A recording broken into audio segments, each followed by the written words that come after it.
के लिए मृत सम्मान है। वक्फ मात्र एक कानून संकल्पना नहीं बल्कि ये एक पाक और बेमिसाल सामाजिक धार्मिक संस्था है जो मुस्लिम पर्सनला के अंतर्गत संचालित होती है। जो एक राष्ट्रीय वक्फ संरक्षण आयोग गठित किया जाए, वक्फ संरक्षणों में पारदर्शिता हो एवं सार्वजनिक रूप से सभी वक्फ संपत्तियों का विवरण उपलब्ध कराया जाए। राज्य वक्फ बोर्ड को संघीय ढांचे के तहत सहायता दी जाए। मॉब लिस्टिंग पर सख्त कानून के तहत कड़ी कार्रवाई हो। गौ कशी के नाम पर अराजक तत्वों को सबूत वीडियो मंगाकर जांच कर कार्रवाई करे, जिससे सत्ताधारी पार्टियों की मनमानी को रोका जा सके। सत्ताधारी पार्टियों द्वारा विपक्षियों को झूठे मुकदमों में फंसा जाने की जवाबदेही तय हो। अक्सर सत्ताधारी पार्टियों द्वारा अपने विपक्षियों, विशेष तौर से दलित मुस्लिम युवकों को पुलिस प्रशासन का दुरुपयोग कर झूठे मुकदमों। अगर हम आप एक साथ नहीं खड़े होंगे तो एक दिन आएगा कि हमको चुन चुन कर इस मुल्क में जो जो प्रताड़ना दी जाएगी उसको हम बर्दाश्त नहीं कर पाएंगे।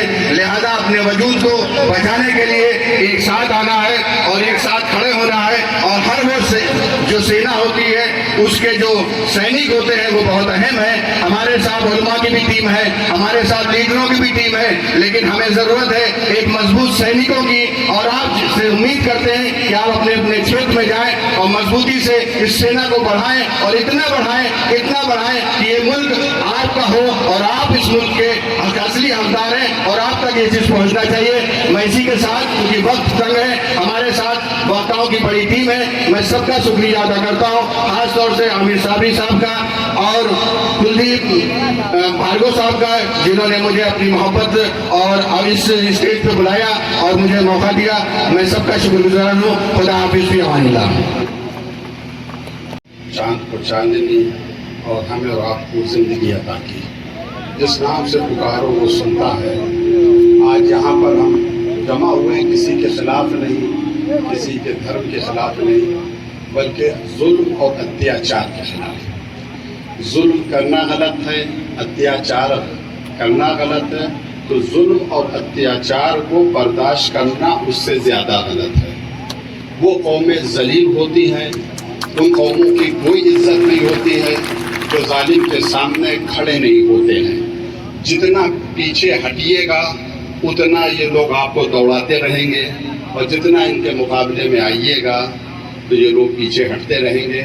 आज ये जो जंग है, आज ये जो युद्ध है, ये किसी दो मजहब के दरमियान नहीं है। आज ये जो जंग है, ये युद्ध है, ये कमज़ोरों और ताकतवरों के दरमियान है। आप देखें, पता ही ताकत इसराइल की बहुत ज़्यादा है। 30,000 से ज़्यादा बच्चों को इसराइल ने फिलिस्तीन में कत्ल किया है। लाखों बेगुनाह इंसानों को इसराइल ने कत्ल कर रहा है।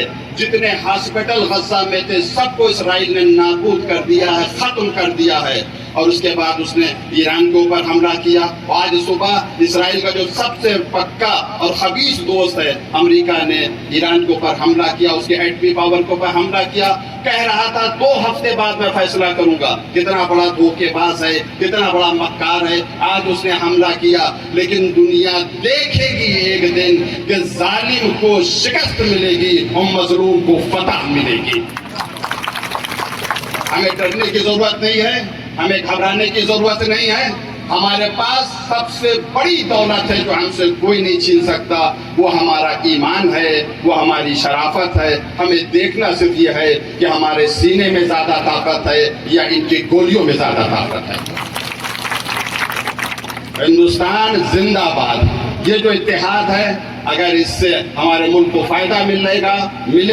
अगर कोई फितना है तो हम अपने ऊपर वाले से ये दुआ करते हैं हमें हर फितने से महफूज रखे। बहुत बहुत शुक्रिया। दलितों को, मुस्लिमों को आपस में लड़ाया जाता है और उसके बाद फिर जब दो अलग हो जाते हैं तो उनको अलग अलग करके मारा जाता है। ये देश की राजनीति पिछले 78 साल से चली आ रही है। आपने अभी देखा होगा, जल्दी में एक कथित मुस्लिमों की हमदर्द पार्टी है उत्तर प्रदेश में, मैं नाम नहीं लेना चाहता।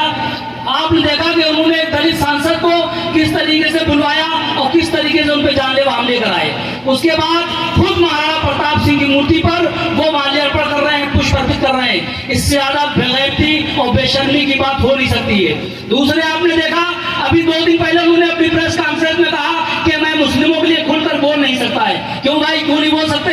आप मुस्लिमों का वोट तो खुलकर लेते हैं, खुलकर उनसे कहते हैं कि आप वोट दीजिए, लेकिन बोल नहीं सकते। सकते। आखिर क्या वजह है, क्यों नहीं बोल सकते? क्योंकि उन्हें डर है कि वो संघीय एजेंडे से किनारे ना हो जाएं।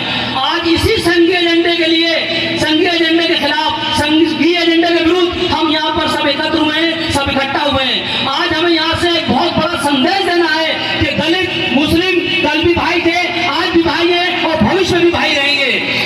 ये इन राजनीतिक कथित हमारे हितैषी दल जो हैं, चाहे वो दलितों को